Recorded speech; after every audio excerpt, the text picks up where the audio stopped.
General retired امجد شعیب گفتگو کر رہے ہیں اور مسئلہ اکانومی کا ہے. دیکھتے ہیں کیا فرماتے ہیں جنرل ریٹائرڈ امجد شعیب.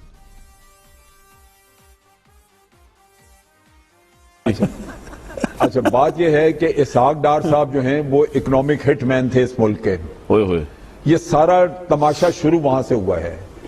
آپ نے $95 بلین قرضہ چڑھا دیا, ادا کرنے کا کوئی ذریعہ نہیں تھا.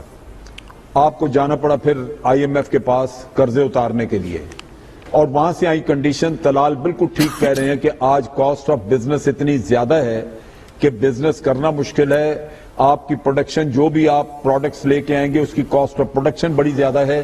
آپ اس کو اگر ڈالر کی قیمت کم کر کے اس سے کمپنسیٹ کرنا چاہیں گے بزنس کو, تو تب بھی آپ کے پاس ڈالر اتنا نہیں آئے گا جتنا آپ کو پروڈکشن بڑھانے سے آنا تھا.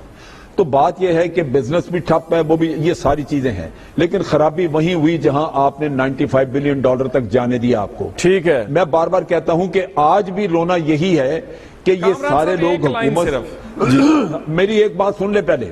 جی جناب, کوئکلی, پروگرام وقت کم ہو رہا. جی آج بھی رونا یہی ہے کہ حکومت سے یہ نہیں پوچھتے کہ $95 بلین اتارنا مشکل تھا, اب آپ کا $100 بلین سے زیادہ چلا گیا. وہ کیسے؟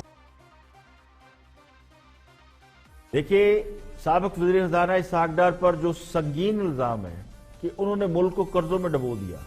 وہ قرض پر قرض لیتے رہے, واپسی کا انتظام نہیں کر سکے, اس لیے انہیں اکنامک ہٹ مین کا نام بھی دیا جا رہا ہے.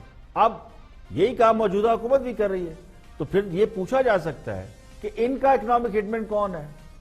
اب جو کل ہو چکا وہ ہو چکا, اس سے سبق سیکھنا چاہیے. لیکن جو آج غلط ہو رہا ہے اس کو کیوں نہیں روکا جا رہا؟ آج حکومت جو قرض لے رہی ہے وہ ان قرضوں سے کہیں زیادہ ہے جو سابقہ حکومت نے اپنے پورے دور حکومت میں لیے.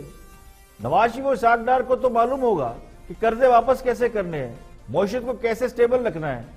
اب جنہوں نے بیٹھے بٹھائے قرضوں میں کئی گنا اضافہ کر دیا, پتہ نہیں 50% یا پتہ نہیں کتنے گنا اضافہ کر دیا, روپے کی درگت بنا دی, حشر کر دیا, کاروبار تباہ کر دیا. عام آدمی کو خودکشیوں کی نوبت تک لے آئے, جن کے پاس نہ معاشرت کو درست کرنے کی اسٹریٹجی نظر آتی ہے اور نہ ہی وہ سمجھا پا رہے ہیں کہ ان کی ڈائریکشن کیا ہے. ان کو کون پوچھے گا؟